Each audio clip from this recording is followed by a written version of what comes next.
Hi കൂട്ടുകാരെ, ഇന്നത്തെ ഉച്ചയൂൺ പൊതിച്ചോറ്. ഇന്നത്തെ പൊതിയിൽ എന്തെല്ലാം കറികൾ ഉണ്ടെന്ന് നോക്കിയാലോ. നമ്മൾ ആദ്യം വെക്കുന്നത് ഒരു തോരനാണ്. അത് ചീനി തോരനാണ്. ചീനി കൊത്തി അരിഞ്ഞ് വെച്ച ചീനി തോരൻ നല്ല ടേസ്റ്റാണ്. എല്ലാവരും ഒന്ന് ട്രൈ ചെയ്ത് നോക്കണം. അത് കഴിഞ്ഞ് വെക്കുന്നതും നമ്മൾ നാടനൊരു മെഴുക്കുവരട്ടിയാണ്. ചുണ്ടയ്ക്ക, പറമ്പിലൊക്കെ കാണുമല്ലോ ചുണ്ടയ്ക്കയും നമ്മുടെ പയറും കൂടെ മെഴുക്കുവരട്ടിയതാണ്. അത് നല്ലൊരു ടേസ്റ്റുള്ള ഒരു ഐറ്റമാണ്. അതും എല്ലാവരും ഒന്ന് ട്രൈ ചെയ്ത് നോക്കണം.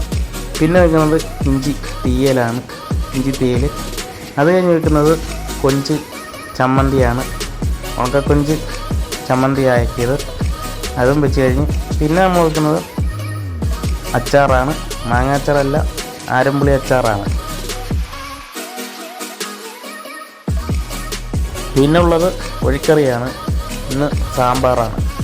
ഇത്രയുമാണ് ഇന്നത്തെ പൊതിയിൽ ഉള്ളത്. അപ്പോൾ ഈ പൊതി ഇഷ്ടമായി കാണുമെന്ന് വിചാരിക്കുന്നു. അതോടൊപ്പം നിങ്ങളുടെ സപ്പോർട്ട് കൂടെ വേണം. നിങ്ങളുടെ സപ്പോർട്ട് ഉണ്ടെങ്കിൽ മാത്രമേ നമുക്ക് ഓരോ ദിവസവും ഇതുപോലുള്ള വീഡിയോ ഇടാൻ സാധിക്കുകയുള്ളൂ. അപ്പോൾ നാളെയും പൊതിച്ചോറിൻ്റെ വീഡിയോയുമായി കാണുന്നതാണ്. അപ്പോൾ നാളെ കാണുന്നവരെ എല്ലാവർക്കും ഓക്കെ, ഗുഡ് ബൈ.